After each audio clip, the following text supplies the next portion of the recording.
हे ये हन सुंदर मिथिला धाम, दोसर पायब कान ठाम, हे दोसर पायब कान ठाम, हे दुल्हा दुल्हन सीताराम जनक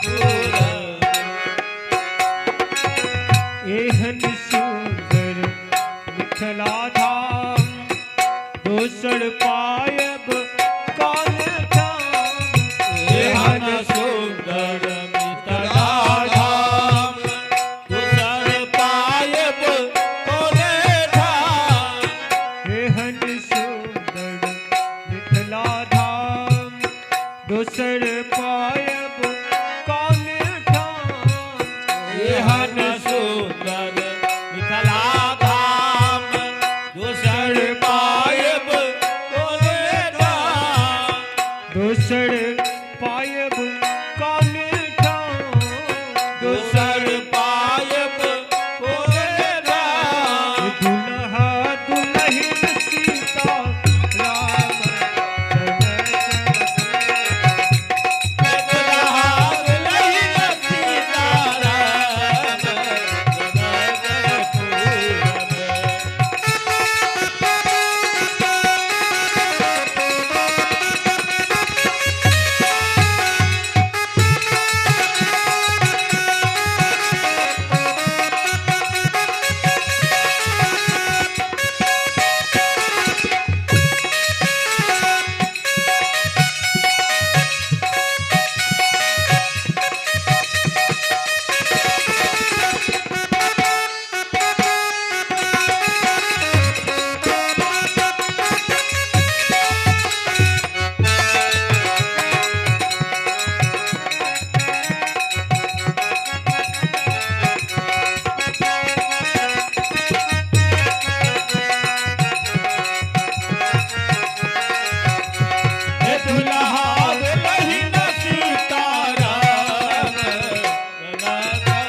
मिथिला हमर बास हम न करबन किनको आस। जखन मिथिला हमर बास हम न करबन किनको आस। जखन मिथिला हमर बास हम न करवन किनको याद। हम न करबन किनको आस। हम न करवन किनको याद।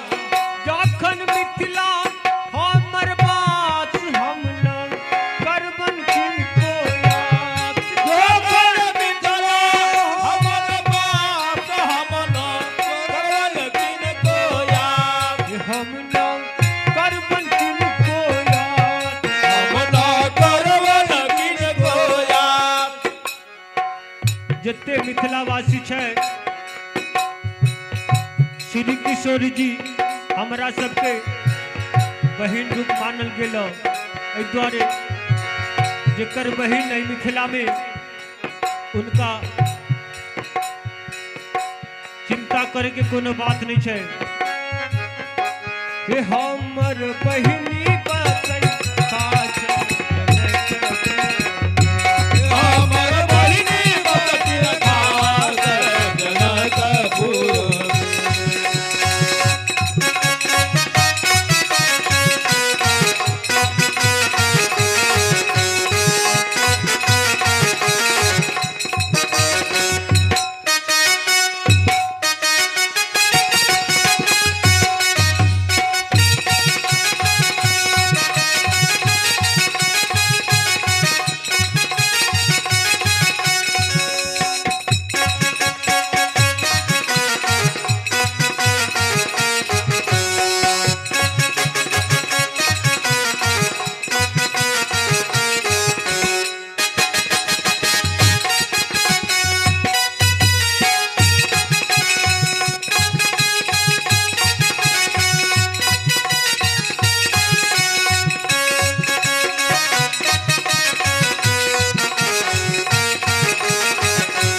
हमर बहिनी बततिर खास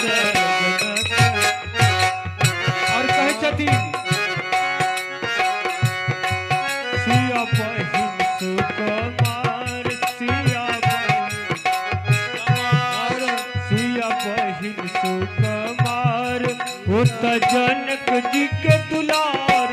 सिया बहिन सुकुमार जनक जी के दान।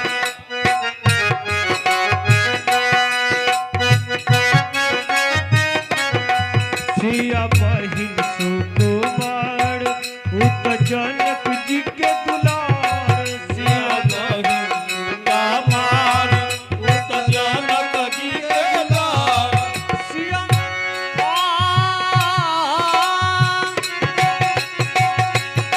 सिया बहिन सुकुमार होत जनक जी के दुलार।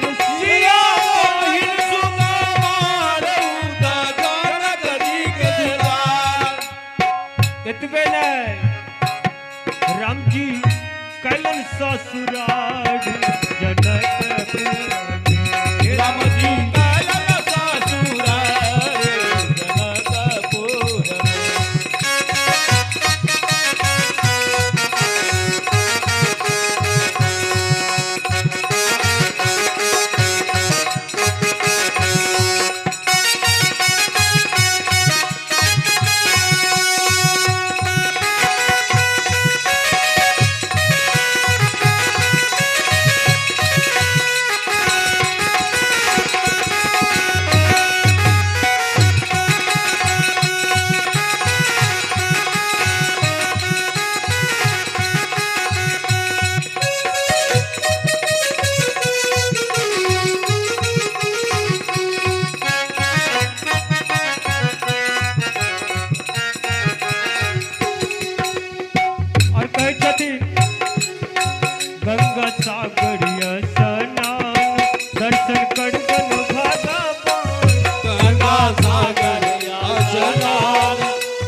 हे दुल्हा दुल्हन सीताराम हे दुल्हा दुल्हन सीताराम दुल्हा दुल्हन सीताराम हे दुल्हा दुल्हन सीताराम दुल्हा दुल्हन सीताराम